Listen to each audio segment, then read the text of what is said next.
Bonjour à toutes. Alors notre corps est sage et il sait ce qui est bon pour lui.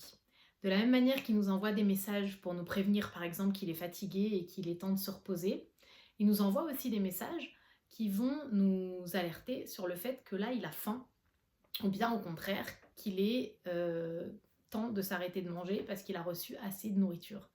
Ces signaux-là s'appellent le signal de faim et de satiété et ils s'expriment assez différemment chez chacune d'entre nous.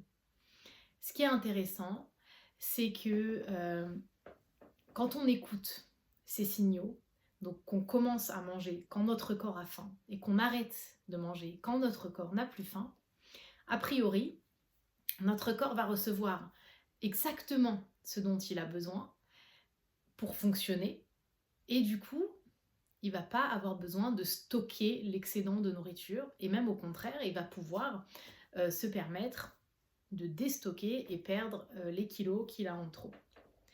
Alors la question c'est comment faire pour arriver à satiété de manière, sans disons engranger une quantité de calories astronomique.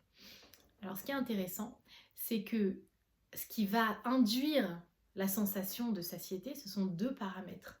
Le volume de ce qu'on va manger et également le poids. C'est-à-dire que notre estomac, il va en fait scanner un petit peu ce qu'on rentre à l'intérieur et il va de cette manière nous dire là c'est bon, j'en ai eu assez. Et c'est d'ailleurs très très très précis. Il y a un moment où une cuillère en plus, une cuillère en moins, c'est vraiment la cuillère de trop pour notre estomac. Et ça, je le répète, c'est quelque chose de très individuel. Et donc, il n'y a pas vraiment de règles.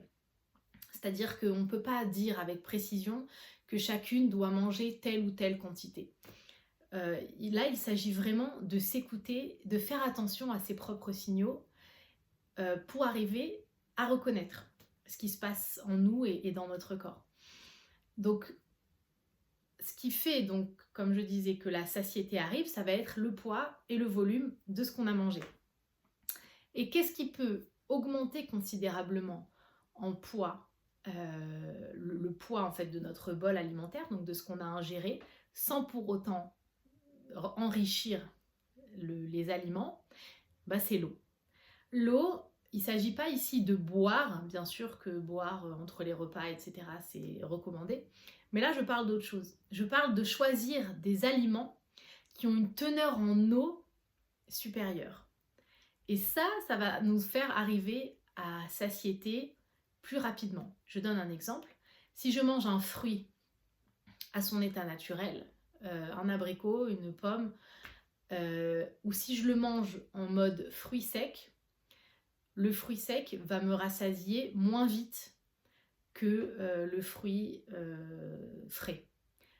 Donc le fruit frais, encore une fois, il a un volume supérieur et il pèse plus lourd parce qu'il est plus gorgé d'eau.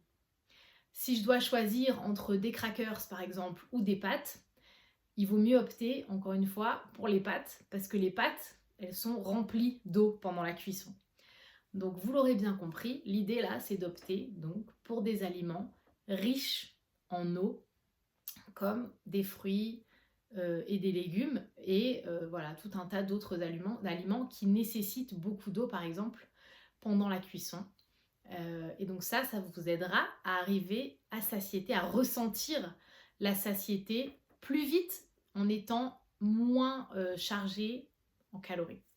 À bientôt.